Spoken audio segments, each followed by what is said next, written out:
Welcome to Impact Quantum, the podcast for the quantum curious. In this episode, we dive headfirst into the high-stakes world of post-quantum cryptography. Because, let's be honest, no one wants their secrets cracked open like a dollar store padlock. Frank LaVine and Candice Gilhooly sit down with Andy and Ryan from Quantum Night, who are on a mission to future-proof our digital world before quantum computers turn today's encryption into ancient history. From harvest now, decrypt later threats to the real risks of AI-powered cyberattacks. We explore why upgrading security isn't just an option, it's a necessity. Can we stay ahead of the quantum curve? And what does all this mean for your data, privacy, and even national security? Stick around to find out.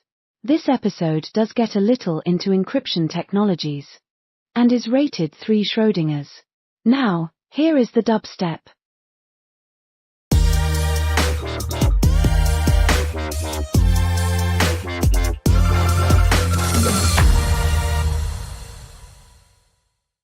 Hello and welcome back to Impact Quantum, the podcast for the quantum curious. How's it going, Candice? It's great. Thank you for asking. Would you believe it is snowing on March 4th here in Montreal, Quebec? Wow. Well, it does get cold up there, that's for sure. And it stays cold. It stays cold, exactly. It's just a light little dusting on top of the 6 feet of snow that's already on my front lawn. It's great. Wow. I hope you have a snowblower. Yes. I shudder to think that with that shoveling how much snow would do to my back in its present condition, but right. But you'd be trained by the end of the season, man. Like, you might be rough at the beginning, but by the end, after about 5 months, you're golden. So absolutely. Awesome. So we've been dancing around the topic of quantum cryptography, post-quantum cryptography, and kind of how that works quite a bit. We've kind of mentioned it, and then we kind of talk about how that has the potential to upend a lot of things. So we have Andy and Ryan, not to be confused with Andy Leonard, on the show here to talk from Quantum Night to talk to us about what a post-quantum world looks like and answer some burning questions you and I may have about post-quantum cryptography. Welcome to the show, Andy and Ryan. Thank you, Frank. It's great to be on the show and be meeting you guys. Hey, no problem. So first off, I think most of us know that quantum computation has the potential to ruin RSA encryption, which is the backbone of everything we use today. But you have an answer to that. So it's basically falls into the world of post-quantum cryptography. Can you explain a little bit what post-quantum cryptography is, just for the layman and just the quantum curious? Yeah, just to lay it out there. So what post-quantum cryptography really is updating cryptography to withstand quantum computing power, right? And so the challenges you mentioned is, as the advent of quantum computing is already amongst us and is rapidly progressing, as we know, really the underlying algorithms that are what RSA and AES encryption, so it's both symmetric and asymmetric types of encryption, that underlying algorithm is at risk. And meaning that quantum machines will be able to crack those algorithms very quickly. So, like today and over the last 30 years up to now, without quantum computers, right, really those algorithms and the strength of that math was good enough where really the strongest computers on the planet, even high performance distributed machines, really wouldn't be able to crack those underlying algorithms over the next 70 years or maybe even forever, right?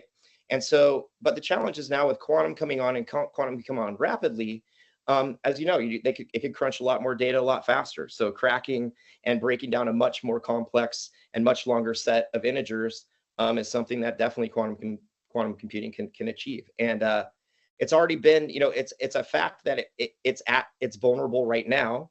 And really, if you think about it, it's really the weaponization of it that we should all be worried about, right? It's really about how, potentially adversaries or other bad actors are getting their hands on some of these compute capabilities now, and then really wreaking havoc on a lot of things, right? Because the big challenge right now is the harvest thing, right?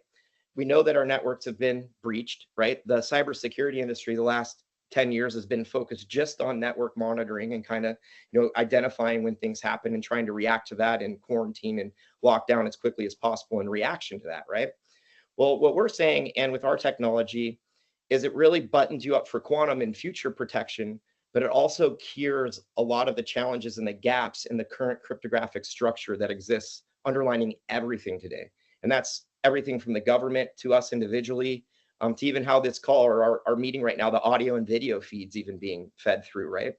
And so man in the middle attacks are common, and that's kind of where we're at. And really, if anybody intercepts any of this data in the middle, right, some of our adversaries, for example, they've been parking it in large databases and just waiting for the day that their quantum algorithm, that they can crack out that quantum algorithm challenge, right? And they're really close. And in fact, some people would say, I don't have high enough clearance to know for sure. I can't validate. And but, even if you did, even if I did, some have even said that we've already cracked. It's already past that point, right? And actually, some, like our government, for example, they're claiming it's had that capability for several years, right? And it's just a matter now of time before everybody else has it. As we know, that's the natural progression of attacks and sort of technology weaknesses. If there's one weakness, maybe one person knows about it now, but we know that's just going to proliferate pretty soon where it's Gen Pop, right? And that's kind of that's where we're at right now. Really, quantum machines in general have been democratized, right? And with all the various companies out there trying to really grow rapidly, we're seeing the progress of that. And I think the new chips from Google and the things you guys addressed on the last podcast also address, kind of the rapidness of how this is coming together. And we see that accelerating even further. I mean, the value of quantum machines is going to change the game. And we're right there. Right. So for those that are not quantum nerds, and I wouldn't call myself a quantum nerd, but I may have played one on TV, and I did stay at a Holiday Inn last night. You've dropped a couple of terms that may be unfamiliar with some folks. So one is symmetric and asymmetric. So you want to give me like an elevator pitch on the difference between the two? Yeah, basically the way that it works, symmetric and asymmetric works a very simple way. It's a matter of where the keys are and where the keys are controlled. So in an asymmetric model, this is like your RSA encryption. This is what we use on the internet all day. You have your login and password, your username, and it involves a whole infrastructure in the middle called PKI, which is public key infrastructure. And basically the key that is your key for your stuff is shared across the whole spectrum and every partner that's in the middle there. Right. So like, just think of this call right now, right? If you think about all the people that are sharing our key along this hop, we each have Microsoft probably on our machine, or Apple, right? For the OS. And then you have a Wi-Fi router, and you have antivirus software, and you're hopping through probably multiple cloud services that Zoom's using in different regions. And then on the back end to each of us, it's mirroring some similar path to get back to getting back down to each of you individually, right? Well, in the middle there, right, all those keys are passed along. That's asymmetric cryptography, basically that shared key. And the challenge with that, I mean, just like with anything, is in the current key structure, is if someone gets those keys, they have access to your kingdom, right? And in the current world, in the way cryptography works, even especially symmetric, but asymmetric also, is you're only allowed to protect certain elements of data at a certain level. Right? You can never get down into like database level encryption down to the varchar within a column and row, for example, right? And that includes not only encrypting it down to that level, but also controlling access, like admin access and other things. Because as we know, as much as we know, with quantum machines breaking the underlying algorithms, quantum machines can also be used to ramp up AI to make things like social engineering attacks and everything more precise and much more powerful also, right? And so you can't just think of just the underlying algorithm as being the solve all cure all. That's one piece of it, right? But then, it's the other pieces on top of it. Like, how usable is it? Can it be applied to places like an IoT sensor all the way out at the edge, and still be performant enough where you can actually leave it on and use it in an operational fashion moving forward? Because our critical infrastructure and a lot of those things today turn a lot of that off because of the inefficiencies in that structure. Right? Or they have hard-coded passwords sometimes, literally the word password a lot of the times, that's hard-coded into some really mission-critical things, right? And the reason why is sharing those keys is very difficult. And so on a physical, on a nuclear facility or whatever, they're not going to connect that to an online anywhere that anybody can get to it, right? And so that's how they combat that, is they approach it that way. Now, symmetric cryptography, instead of sharing a public key, you each endpoint to endpoint, the endpoints basically have the key. I'm trying to visualize this in the best way so people can see that. So instead of passing the key in between anywhere, the owner and the creator of that has the key, and the recipient has the key, and you can very much sort of cut out everybody in the middle, right? Ideally, cut everybody out. But with quantum computing, as we just said, those keys only being at a length, really the strength of that encryption being cracked, even that symmetric key being visible or being cracked in that realm becomes possible too, right? So it's fair to say that, with something that looks like a sturdy padlock today will become one of those dollar store things you put on your luggage in the future, right? Like it's still, the lock is still there, but it doesn't take it just takes paper clip and a little bit of patience to crack it open. Yep. I remember those little plastic locks they put on like the diaries or whatever, that's basically what the lock looks like now. And right now you hand your keys to the kingdom to Apple and Google and everybody sort of in the middle that is stewarding the privacy of your data today. And you have to trust them, obviously. And it's interesting how removed we are from that. Like, it's not quite as hands-on as it is now. Everyone talks about, there's been a recent story about Apple dropping end-to-end encryption in the UK for reasons. But I didn't really realize, like, there's a whole infrastructure that's hidden from me. And I have to, I have to do the trust me, bro, to know that my signal messages are encrypted, end to end.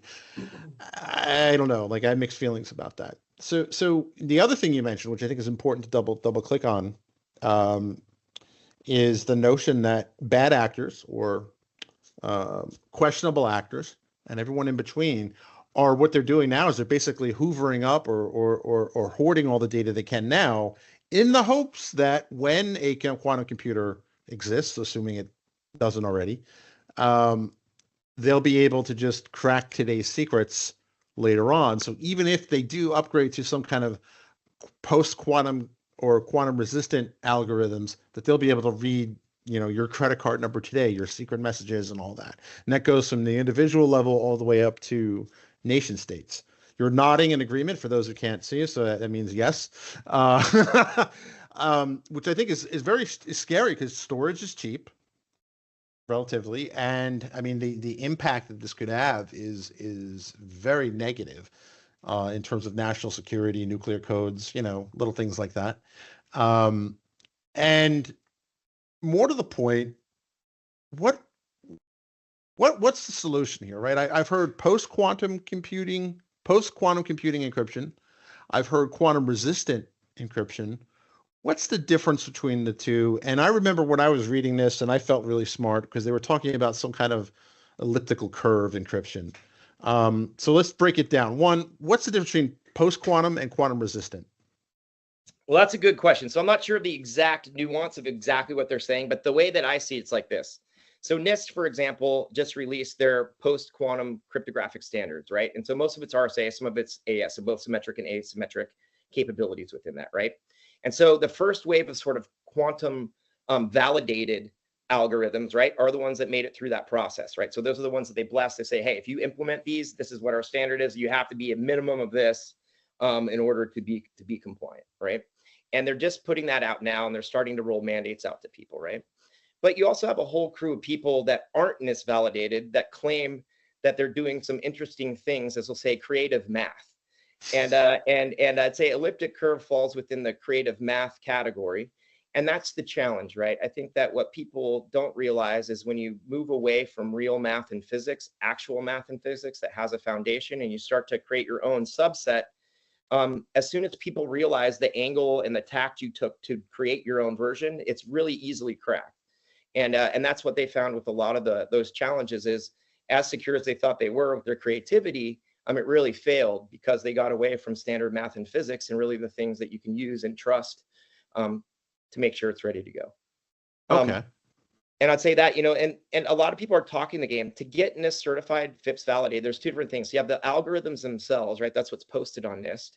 And then you have what we call, which is the cryptographic validation module program, CVMP through NIST, right? And what that does is it basically validates that you have a application or some sort of a system that is compliant with that, and that can be deployed. And so that's what we actually have. We have our FIPS 140-2 and FIPS 140-3 certificate, validation certificate from NIST in that realm. And so what that means is that they've tested it and they know that we can run the algorithms that they need to support FIPS 143 across our solution. Okay. So maybe that's, I remember reading, because I kind of fell out of that space because it was fascinating, but life kind of got in the way and it wasn't related to my day job. That's probably why you don't hear a lot about elliptical curves anymore, because I remember there was a series of initial candidates NIST had selected for testing, and a bunch of them failed. And one thing I remember, I highly recommend this book. It's the Bruce Schneier book, Applied Cryptography. Yep. It's kind of like, I forget what color it is now. It's either red or blue. Excellent book. It's about yay thick, but it'll answer it'll make you question a lot of things too. But one of the particularly fascinating anecdotes in the book, and there's plenty because Bruce Schneier is an amazing writer as well as a cryptographer, is, basically there's a lot of clever people who develop these cryptographic algorithms who are not as clever as they think they are. And he says it way better than I will, but there are plenty of shipwrecks of good ideas that just that were able to be vulnerable and found that. And it seems like quantum resistant or post-quantum cryptography is very very much also falls to that role. And I guess the difference between the two, I hear post-quantum now more than quantum resistant, because I think the machines are less theoretical now, right? You can probably test them a little more rigorously than you could before. So the term I tend to hear more now is post-quantum cryptography, right? Is basically making sure you're able to. But it does bring up an interesting point. How do you know it's really quantum secure if there's no air quotes real quantum machine now? And I think it's important to point out that Shor's algorithm, which is the one we figured out, which is not we, but like Peter Shor figured out, would break our traditional infrastructure, was developed in the 90s. I want to say 1992 or 94. So how do these theoreticians, mathematicians work this out for machines that don't quite exist yet? Well, I think today what people need to do is looking at, because obviously we're still on the progress of quantum machines coming directly themselves. But what they can do is they can run it across their own systems, and they can pound it with different capabilities. Like they could run up a cluster of D-Wave quantum machines and try to see what they can do, right? But end of the day, they need to button up what's there currently, right? And you have to draw a line in the sand on this stuff pretty quickly, because as you just mentioned, on the harvest now, decrypt later sort of mindset that's going on that we know is happening, that means they already have the data and they're getting it every day. Like, and they're doing it in ways from the chip that's around all the cybersecurity stuff, and it's been baked in for a long time. And you can imagine, I mean, I haven't seen the data centers they have, but I imagine they have to be, might probably be able to see them from Google if you look down, because they have to probably be pretty massive by this point. And yeah, I mean, I think that's the challenge, right? Is they're going to be going on there. In the US, I think that where people need to focus on is that line in the sand where they upgrade enough, right? And that's the challenge, I think, where even NIST, coming out with the 512 standard initially, right? That obviously is much more in the AES or symmetric side than 256, right? And to be clear, you're talking about 256-bit encryption, which is going to be the width of the key. And now you're basically doubling it to 500 or more than double. Well, you're doubling it. But the computational space is an exponential. Is that a fair way to say it? That is definitely a fair way to say it. And if you think about key length, the overall strength of your key is based on how many characters and the randomness of each of those characters, right? And so that's where things like RNG and all those things come into play. They're attacking that specific piece of it, trying to deal with the random number aspect. But really, at the end of the day, as I mentioned, NIST is at 512. Whereas we're bringing something to the table that starts at 512, it actually goes up to 10,240 bit out of the box. So it's beyond exponentially stronger than anything else available on the planet. And we feel, based on the use cases of what you want to do, you would want to apply different levels of cryptographic protection. Maybe if you have a long-term archival scenario, that's where you want to have your 10,240 bit, because who knows where the technology will be 50 years from now. If you want to have it be just a streaming communication that's just real time right now and it's not super sensitive, maybe 512 is totally fine, right? Because it's a little bit more performant. The key thing there is, as you look at bumping up bit size, and this has been the challenge with AES and RSA, is the performance degrades very, very rapidly. And so you can't realistically deploy it into the use cases we have because we don't have enough network bandwidth and compute power to handle it. And so that's why, up to now, even before the post-quantum stuff, people have tuned down and turned off and not used cryptography where they probably should, as well as, like I mentioned, all the way down to like the database level, like a character within the database. You can't do that today because of those performance issues, right? And so what we're doing is changing that narrative, where not only is our stuff exponentially stronger, but it's really about ultra performant as well. So we can be deployed, for example, in an IoT sensor out at the edge. We could be deployed in the RFID chip in your credit card. We could be deployed in, obviously, drones, satellite, anywhere that's running a compute at all and has Linux capability.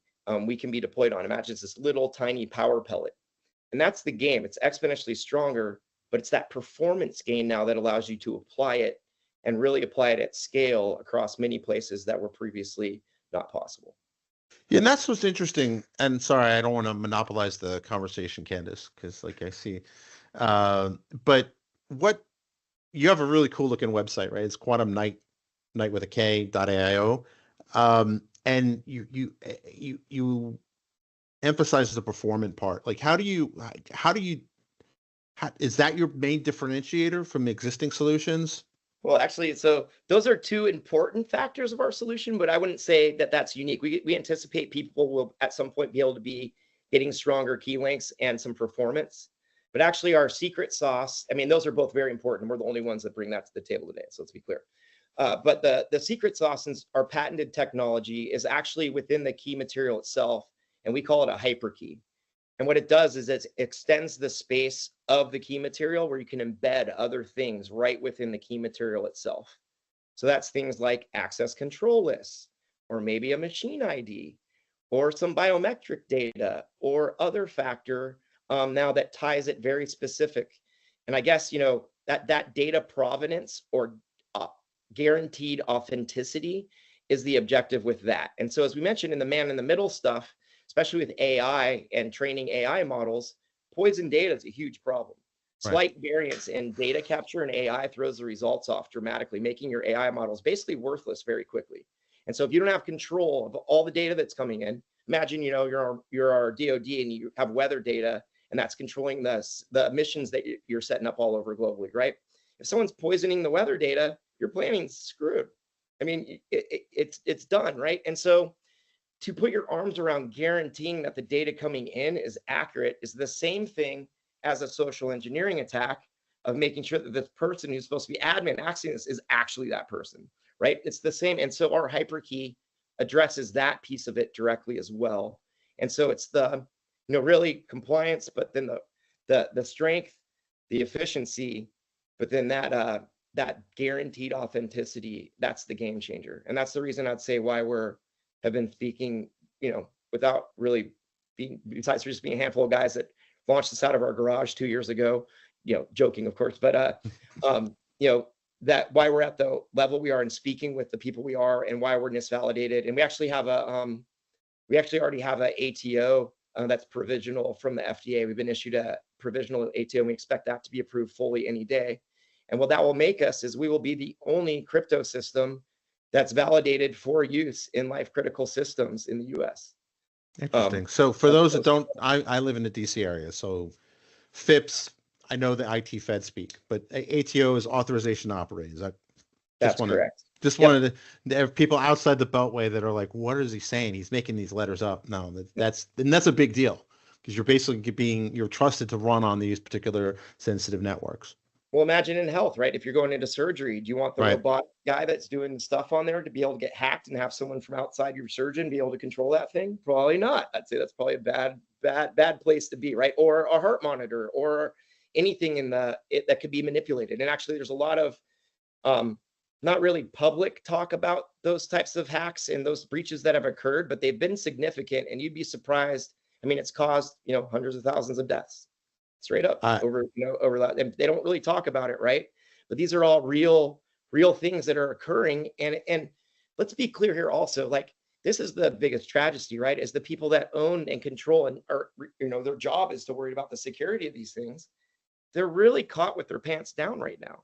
And because there's not capabilities that are within their control that allow them to push the bar to protect themselves any different than what's happening today, right? And so that's what we're bringing to the table, is that ability for people to really, in an immediate fashion, deploy something, put that line in the sand, and know you're protected from at least this point moving forward, instead of just sort of being wide open and just waiting for the day that the big attack does come and you're going to not be able to do anything about it.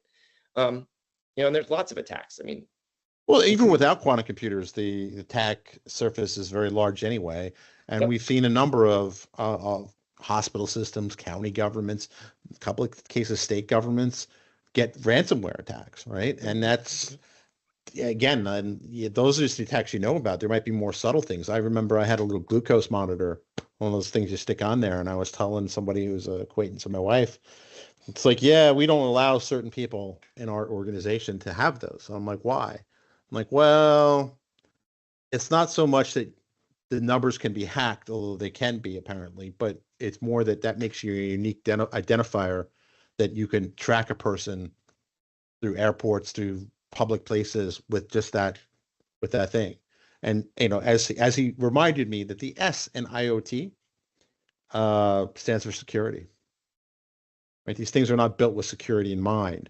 And I suspect that that has a lot to do with why there are so many deaths related to this, right? I look at the heart monitors, anytime I'm in a hospital, or, the nurse leaves pacemakers, right? Like, and I'm sure you can be identified by your pacemaker, I mean, yeah.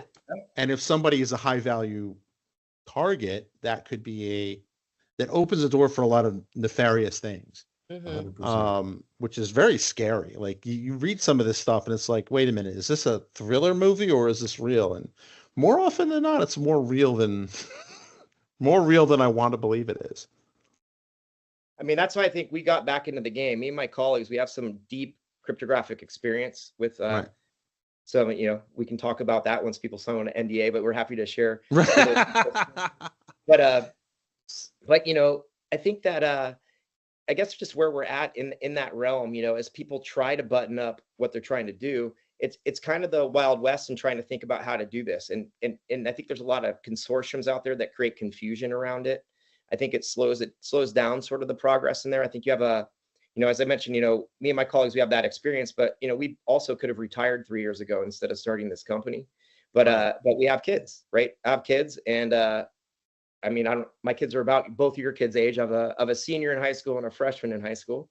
But I mean, I'm seeing firsthand kind of the impact on them, and they live in the surveillance state. We didn't grow up in that. It's an awful place to be. Like, I don't want that to be the norm. I'm an artist also, so I'm a musician, right? And I believe in protecting your creative IP and those types of things too. I think today it's the Wild West. You can't.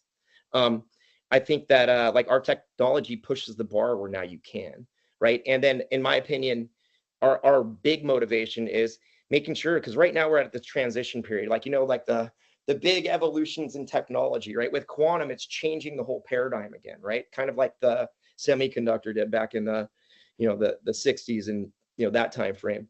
We're in this evolution point where if we don't get this right, the world and our life as we know it is going to change, right? The ability to once again know and guarantee that this is you that we're talking to, and it's not an AI bot, right? I mean, there's been plenty of things where even without quantum computing, those things are already advanced enough where it's tricking a lot of people, including boards and board meetings, and allocating lots of money to different places without even realizing that it's not even the CEO talking to you, right? These things have already started to occur, and quantum is just going to accelerate that. And so because of this change, it's making people rethink this finally, which it should have been thought about a long time before. It's just very, very complicated art to be participating in. There's not many people that have a PhD in physics and math and work for the NSA for 20 years in cryptography that can talk intelligently on this stuff. And that's why you see not much progress with it, with, you know, even from the big guys like IBM and Intel and you name it, Microsoft. You know, they're kind of in the lane. They've tried lots of different things for streaming and trying to do little things, but nothing's changed the overall underlining sort of, we'll call it the architecture or flow of how it works today. And, you know, quantum cryptography addresses, you know, that underlining algorithm, right? But a post-quantum crypto system not only addresses the algorithms, it addresses all those other gaps there that are around those authenticity handshakes and the other things that are inherent in every transaction that we deal with on the internet, or, you know, anything digitally today. It's just, I'm just impressed of how we've made that invisible. Yep. And I think that invisibility came at a cost of, we don't have an appreciation for it. And how do you talk to the hippo or highest paid person's opinion? Like, how do you, or the corner office person, like, how do you convince them that this is very real? Okay.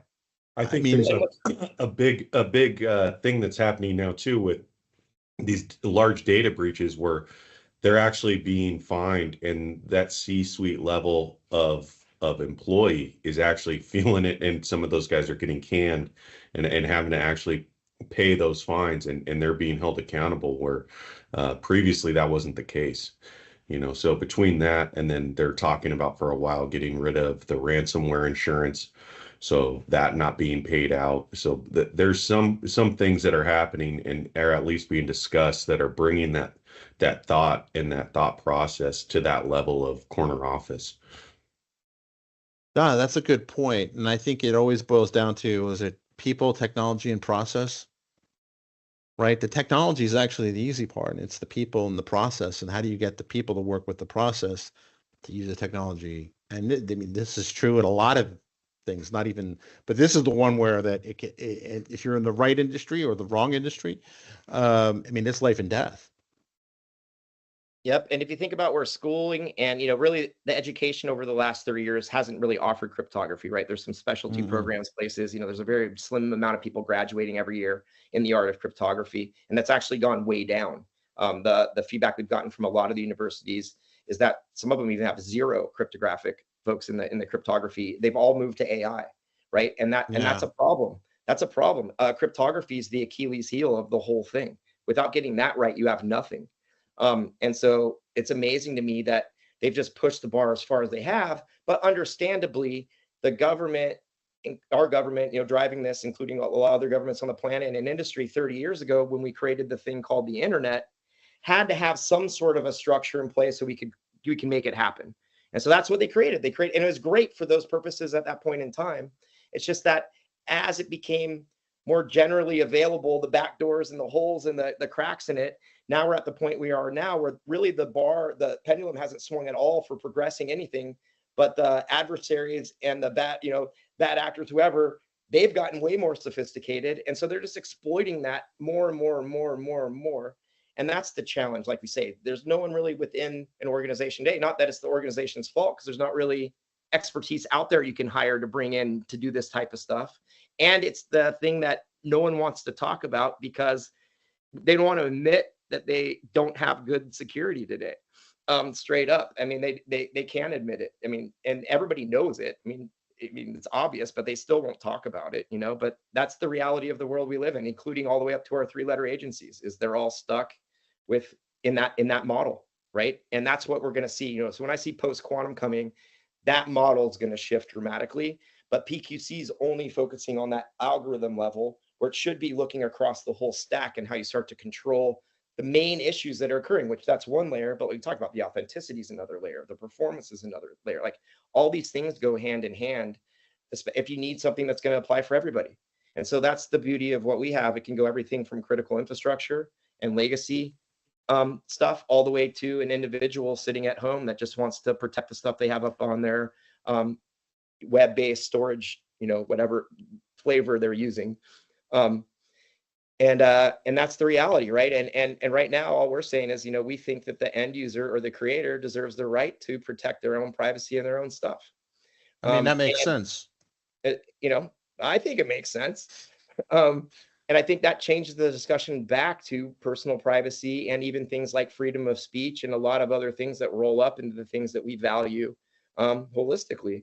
And I see that coming. It's just we haven't gotten to that conversation in broad context amongst the general population yet. They're still just in shock and awe watching that movie like over Christmas that showed the people hijacking Teslas and using them as weapons, crashing into stuff or creating mayhem. Oh yeah. That's at the level we're at. Is more of the, it's the normal typical cycle. It's what's clickbait. Let's just scare people. Let's see what's going on instead of really talking about the real issues at hand and what we can do to help it. No one likes to talk about the little pushes that make us land where we want to land. They only talk about the crazy anomalies, right? That's the thing that makes you want to click on it.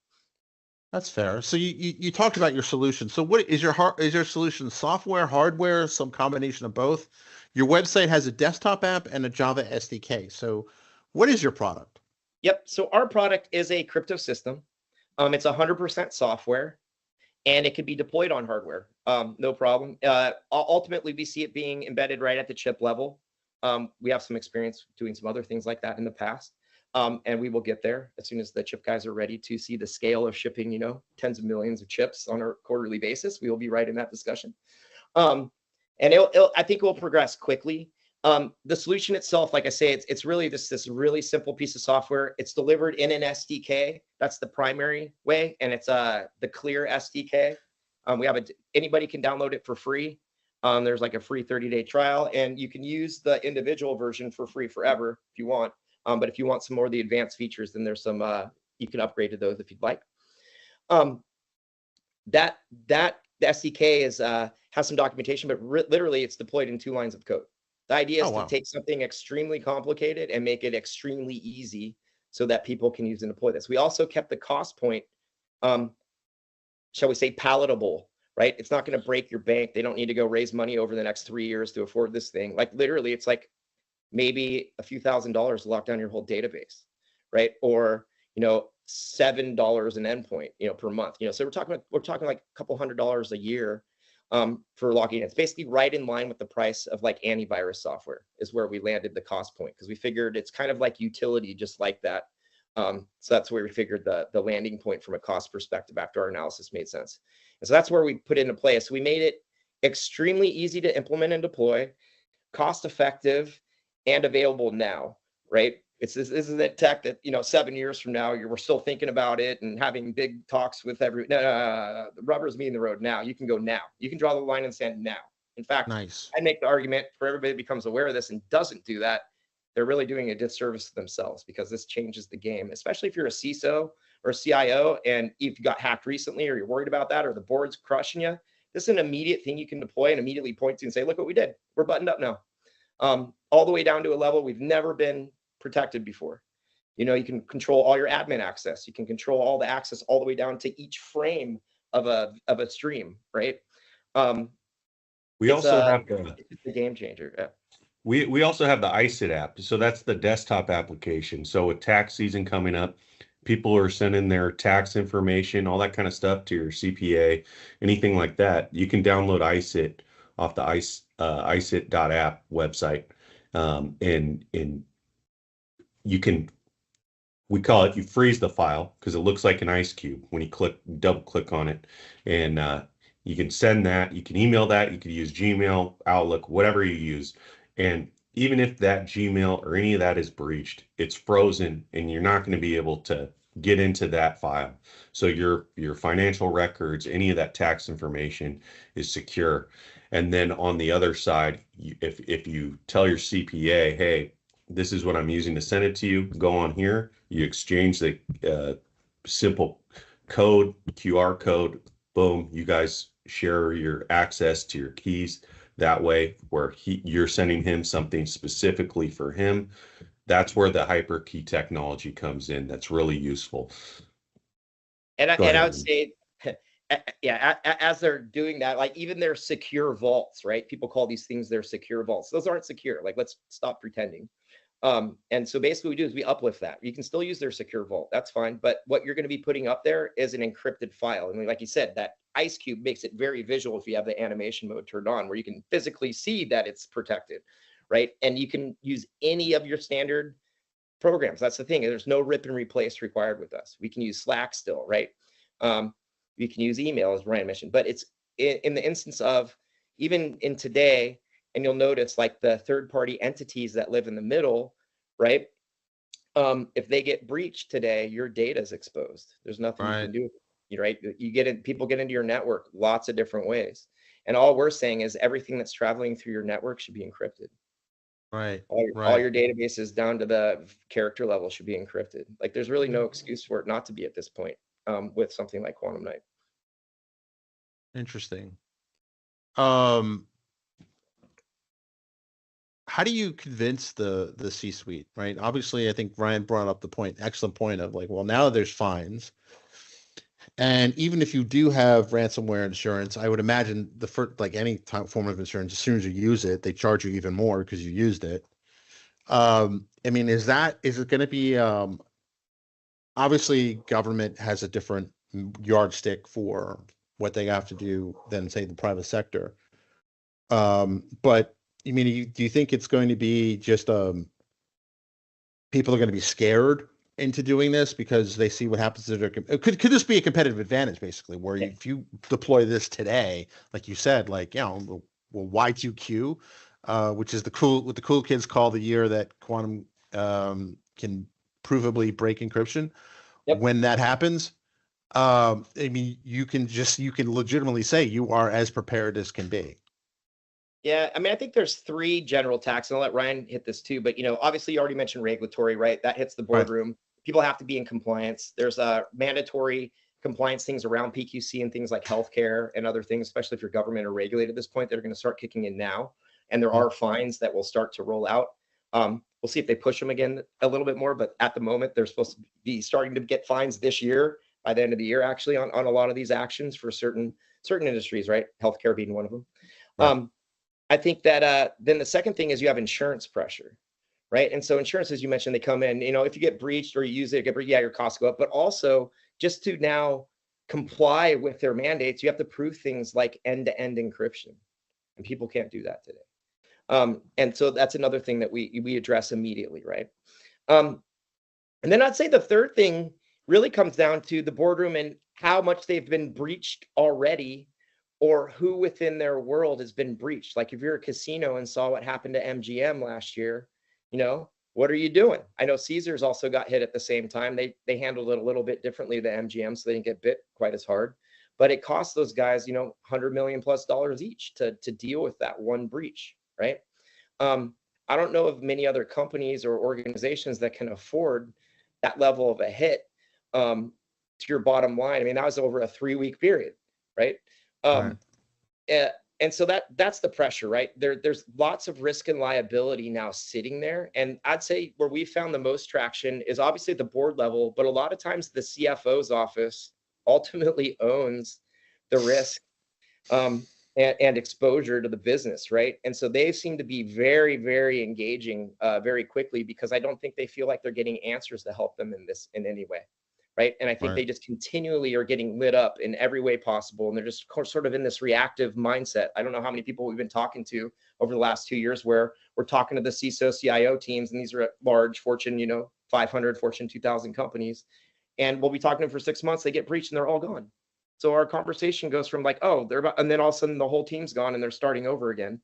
And we've seen that been a chronic issue now over and over again, because the CISO and CIO suite, especially the CISO suite, is taking this on the chin as far as being blamed for why it's this way, when end of the day, it's not their fault, right? There isn't capabilities to button up tighter today. Let's be frank about it. There's lots of, philosophies and different things that people are doing, like in little tiny pieces of aspects, but no one's looking at the end-to-end system, right? And that's where being a crypto system is very different than the algorithms or just key management or random number generation, all those types of things. Those are all one-off little pieces of it, and not that they're not important, they are also, but it really doesn't tie the whole thing together, right? And I think that's what we're doing right now, is we're really trying to tie it all together, where someone like a CFO or an operational executive or the board can see an actual real draw line in the sand improvement of getting rid of that exposure that's existing there today, because that's a painful exposure. I mean, I can't imagine, especially certain banks or other folks, kind of what's happening at the boardroom and how they're, thinking they're going. I mean, I think the Citibank, the chief COO got fined, because they missed their FCC or was the FCC? Yeah, I think it was FCC regulatory stuff, right? So I think they got fined like $300 million or something like that. I think that, and so he got canned. So, you know, these things are popping up and becoming extremely real. And, you know, a lot of the companies out there really haven't gone the full length of protecting their customers, right? That's the reality. I think there's too much money being made everywhere, and a lot of the cracks that exist make a lot of people a lot more money. And so, you know, why, you know, it's an expensive endeavor, and like I say, they have to admit that it's not good right now. So, and they're only going to make it better and change it once the people, you know, are no longer willing to, their trust is broken, right? And that's how they fight back, by moving their business somewhere else. Yep. So when enough trust is broken, then a company, I mean, ideally, that's what they're not supposed to be able to come back from, right? Yep. So the banks should care. And exactly. It's really exciting. I mean, I've just been sitting here like, I've been really enjoyed so much just listening and learning, and what you're talking about is so vitally important. And I think that to understand that there's nobody in university in the cryptography space is alarming, but also we best be making some parents knowledgeable about that, so they can start directing their children into a field that really is going to explode. That's what I tell my kids, like, you know, don't worry about what you want to be when you grow up. Just get really good scores at math. Just study math and public speaking, and you'll be good. Right. I mean, that goes to everything going on with AI. Is AI's built on the input and outputs, and for mathematics, that doesn't hold much water. Math is based on axioms, and understanding the axioms of mathematics and building from there.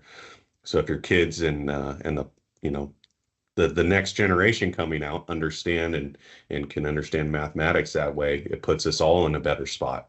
Absolutely. Because that AI isn't there for math, and the way that it trains itself, and that isn't good for math. So no, AI is there for the linguistic majors. Exactly. Right. They're the new prompt engineers, the new English and history majors that know how to research and know how to have such command of the English language. But look how we're funneling people. Are you going into AI? Are you going into, you're going to go into quantum with, you know, encryption, where there's lots of opportunity. There's opportunity.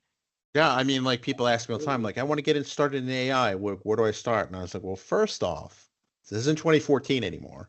Getting into AI is not it wasn't a sure bet then, but, you know, I would recommend you switch to security, because, you know, everybody needs secured, and just the nature of geopolitics, you know, the war is only as far away. The front line is only as far away as your smart device or pacemaker, I guess, as the case may be. You know, we live in a dangerous world. It's always been a dangerous world, but I think that's the nature of everything being so tightly connected, which has brought us so much gifts. We're about to see what the cost of that is. And I fear that days get sooner and sooner, and people are just not aware of just how serious this is. Quantum, I think, has an opportunity to, like, splash cold water in people's face before the fire comes, I think. You know, one would hope, but I also think that, you know, we take a lot of this because it's so invisible. We take a lot of this for granted. Mm-hmm. There's a lot of trust in these zero trust strategies that you have to have, right? Right. And most very funny. Yeah. Very funny. it's an interesting space. My wife is in this field, so it's like, you know, I think I shared with you on the pre-call, like, hey, you know, like, I was telling her all about when ChatGPT came out, like, oh, you take all this data, you train it, you vectorize, you do all this, and then she just turned to me and said, but isn't that all the training data becomes one big attack surface? And I was like, yep. Well, yeah. And when I said that to a lot of other AI people, they looked at me like I had a tinfoil hat, you know, like the meme of, like, the guy from It's Always Sunny in Philadelphia. Right. But now, sure enough, what's in one of the 10 OWASP principles, right? Like the source data, like, it's not. Plus, I also tend to think that these systems are so complex, have so many parameters, and they create these kind of latent spaces that we really don't know what's really in there. right? Exactly. And we may never really know what's really in there. It's because these are, if you think of them as machines, they're not really machines, but I mean, if you think of them in mechanical terms, there's so many hidden parts, right? This is like you open up the hood and it's not just one engine and one set of car parts. I mean, it's trillions of car parts, right? So it really begs. I think the kids made the best point to this, right? My kids brought this up the other day, and I was really impressed because we were talking about generally AI and these things. And they're like, Dad, the challenge with AI is it rolls up, and now who controls what's feeding the AI? Is that just one person? How do we democratize? Who's deciding what data elements are feeding in the AI models, right? And I'm like, exactly. Like, I love the fact that they're thinking. I'm not sure if that's something their teacher brought up or whatever, but I love the fact that was something that they brought up on my mind. Who cares? If their teacher said it and it bounced around and they said it, I mean, it's an old problem, right? Who watches the watchers? Yep. Right. The winners write history. And this centralizes that control like very easily. Now, certain parties can really control the narrative even to an insane level now. I mean, we think it's bad enough for just our media and other stuff spitting out, clickbait stuff everywhere, and you're not sure what to read. But I mean, this is real stuff. I mean, he who controls the narrative in these things is going to control. I mean, they're going to sway everything from even the way that systems operate, right? Without people. So that's true. Yep. And I think it's very noble. Like you said it from the get-go. Like you want to make sure you want the world to be a type of world you want your kids to live in, to have kids of their own. And like, and it sounds alarmist, but it's true. Like we are on the cusp of building something completely new. Much in the same vein that the 110, 120 years ago, when Standard Oil was basically convincing everyone to ditch and, to run towards the internal combustion engine, right? And at one time, petroleum was considered a more, I wouldn't say they used the word ecological, but they were basically killing whales for whale oil. Mm-hmm. This was oil that wouldn't involve killing whales. You pull it out of the ground. When electricity looked like it was coming to replace gas, kind of that type of lighting, they basically had a team at like, well, what's their next use for oil? Because we have all this stuff. Internal combustion engine turned out to be the thing. And, we lived our entire lives in the shadow of that decision. And I think that we're in a very similar vein with the idea that, who controls the narrative, who controls this, that becomes a soft power that you can project. And it's so effective because you don't really notice it. And that is truly scary. And I think the way people adopt AI too, or even on their phone, like they just take it for reality, right? Like the questioning of why it's saying that to me or where that came from, or, like we say, little nuances in a supply chain AI use case, for example, skews the whole model rapidly. So that's the challenge I think that we're seeing across sort of the AI spectrum right now, is you're seeing kind of it was really, really, really hot. Now it's kind of leveling off and people are realizing that the really, really hot, they're trying to see what's actually adding value and where it's at. And now they're going back and trying to regroup to figure out how to get to where they need to, because it's not hitting yet. Right. And people just assume, like you said, like the AI is right. Well, not always. I mean, I don't eat a rock a day. I don't put glue on my pizza to keep the cheese on it.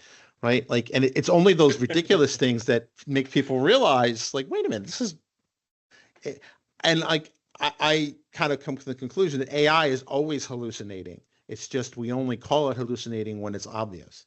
Yeah. Right. Yeah. Well, so I know we're getting close to time, but this has been a fascinating conversation. Oh yes, this has been amazing. We'd love to have you back on the show, maybe dive deep into some other aspects and things like that. But where can people find out more about Quantum Night and kind of what you all are up to? I'd say there's a couple areas they can go to. They can go to quantumnight.io. That's QUANTUMKNIGHT.io. That's our main webpage. On that page, right at the top links, you can get right to the SDK if you want to download the SDK, or the ICID app, which is a desktop app currently. Will be mobile and Android here soon, but that's on the next wave of development. But right now it works on all your desktops. And then, anybody can go and download those for free. We have some other information that's there. Or if anybody would like to email us, they definitely can. You can email me directly at andys@quantumnight.io. If I could talk, we'd be in good shape.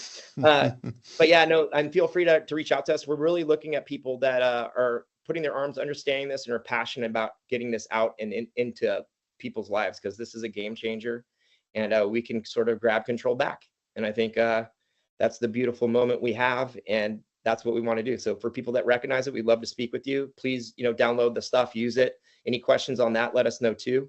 We're working with, lots of folks across the spectrum. So we're very focused proactively going after mostly the, critical infrastructure, regulated industries, things like healthcare and financial services, right? But that being said, anybody can go and download. So actually our first customers was like a law firm, right? And, or like Ryan mentioned, some of our other customers are CPAs and things that want it. So it doesn't have to be big, and it's not break the bank. I mean, for like a CPA to implement our stuff, to start, it's like $20 a month. Right. It's on par with antivirus. Yeah. It's like, we made it that way on purpose, right? We wanted it to lay it out where people are just going to use it and make it a no-brainer using it.